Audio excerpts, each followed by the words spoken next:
Spirit, lead me where my trust is without borders. Let me walk upon the waters. Como é Bom que vocês estão? dia. Tudo bem com vocês? Amém, graças a Deus. Mas eu queria pegar um texto que está na primeira carta aos Coríntios, no capítulo 10. Eu vou ler aqui alguns versículos e vou fazer umas perguntas para vocês, pode ser?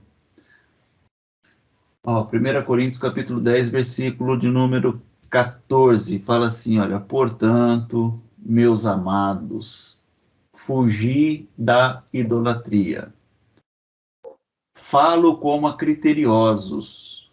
Então, a gente tem que ter uma atenção aqui. Falo como a criteriosos. Então, não são todos, são os criteriosos, tá? Aqueles que realmente percebem e entendem os critérios daquilo que está sendo dito. Julgai vós mesmos o que digo. Então, os criteriosos, julguem vocês mesmos aquilo que eu digo, quem está dizendo é o apóstolo Paulo. Então, o que está sendo dito aqui é passivo de ser julgado. O que está sendo falado aqui tem que ser julgado, e principalmente os criteriosos. Aqueles que gostam de detalhes, aqueles que gostam de ser minucioso nos seus julgamentos, nos seus critérios. Então, ele fala, julgai vós mesmos o que digo. Então, vamos ver o que ele diz. No versículo 16, ele fala assim, ó, porventura, o cálice da bênção que abençoamos não é a comunhão do sangue de Cristo? Ele fez uma pergunta. O pão que partimos não é a comunhão do corpo de Cristo? Duas perguntas ele faz. Primeira pergunta, o cálice da bênção que abençoamos é ou não é a comunhão do sangue de Cristo? E o pão que partimos é ou não é a comunhão do corpo de Cristo? Essas duas perguntas que ele faz. Aí no 17 ele fala assim, porque nós, embora muitos, somos unicamente um pão. Então, esse versículo 17 tem que ser analisado pelos criteriosos, irmãos. Isso aqui é digno de análise com critérios.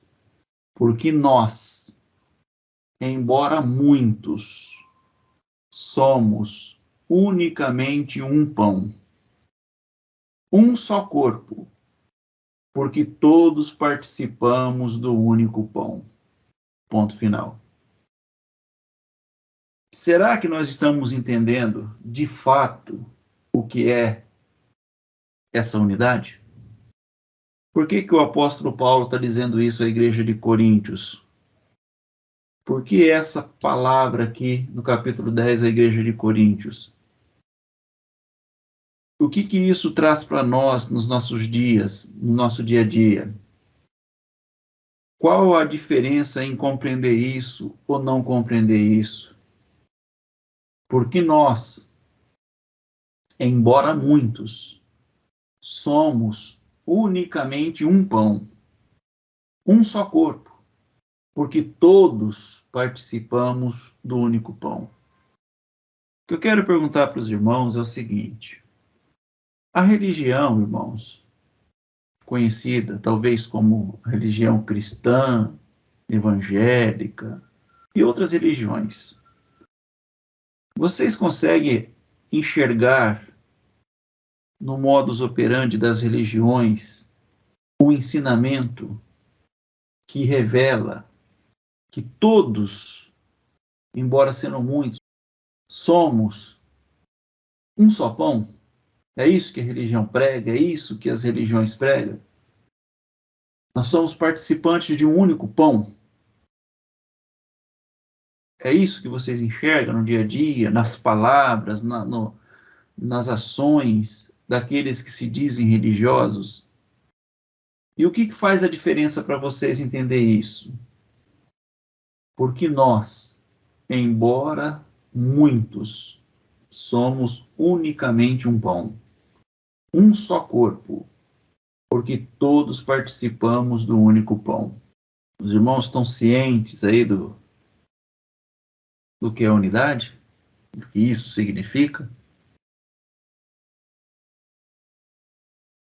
Bom, se isso for tirado da nossa compreensão, do nosso entendimento, vai nos restar de novo a religiosidade.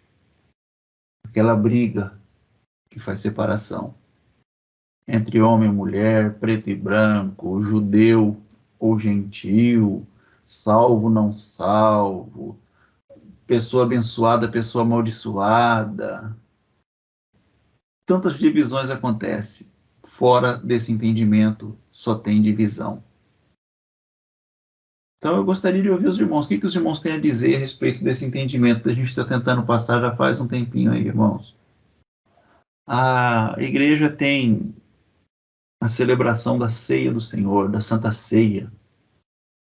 E é feita essa Santa Ceia, alguns ministérios mensalmente, outros semanalmente, outros anualmente, mas são feitas as reuniões de Santa Ceia nas chamadas igrejas religiosas, as igrejas evangélicas e católicas também, todas as igrejas, eles costumam celebrar a ceia do Senhor. Mas o significado disso tudo, será que tem sido abordado, irmãos? O significado do que o que de fato significa, né?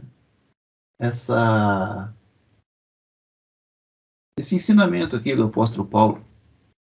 Eu vou além no texto, então, já que os irmãos não querem falar, eu gostaria de ouvir os irmãos, mas os irmãos estão meio receosos aí para falar.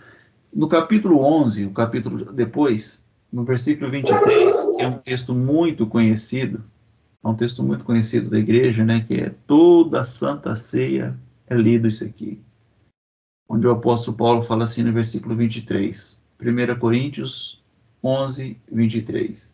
Porque eu recebi do Senhor o que também vos entreguei. Irmãos, não tem como eu entregar algo que eu não receba de Deus.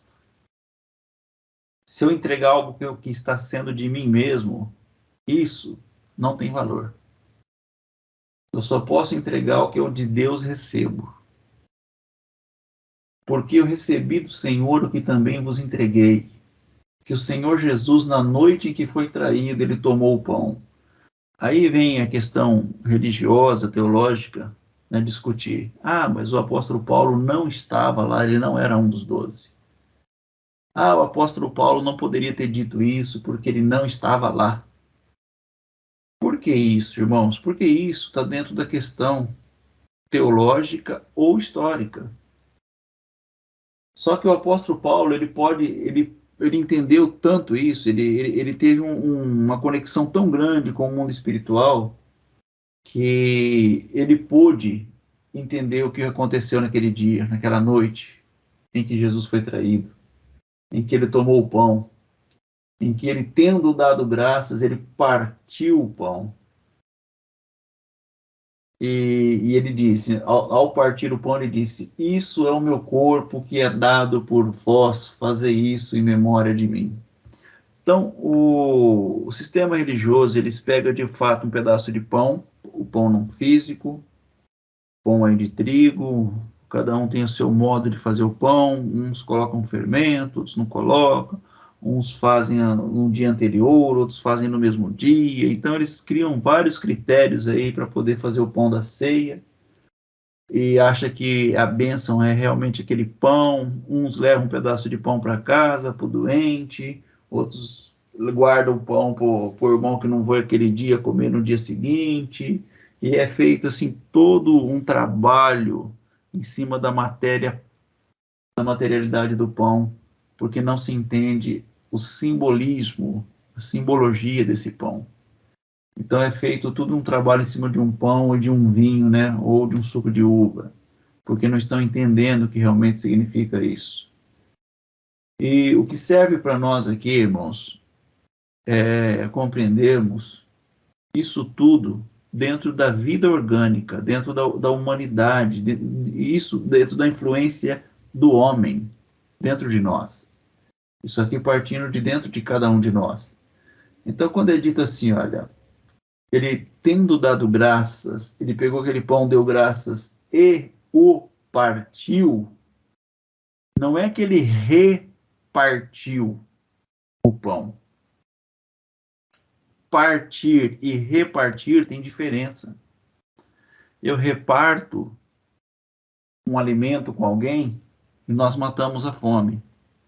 Agora, partir é outra coisa. Repartir é você dividir.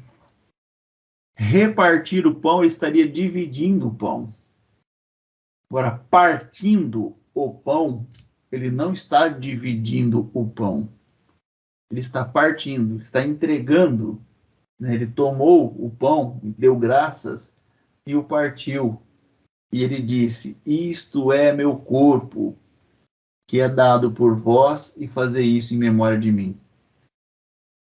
A partir daí, o entendimento que surge é que só podemos entregar daquilo que recebemos.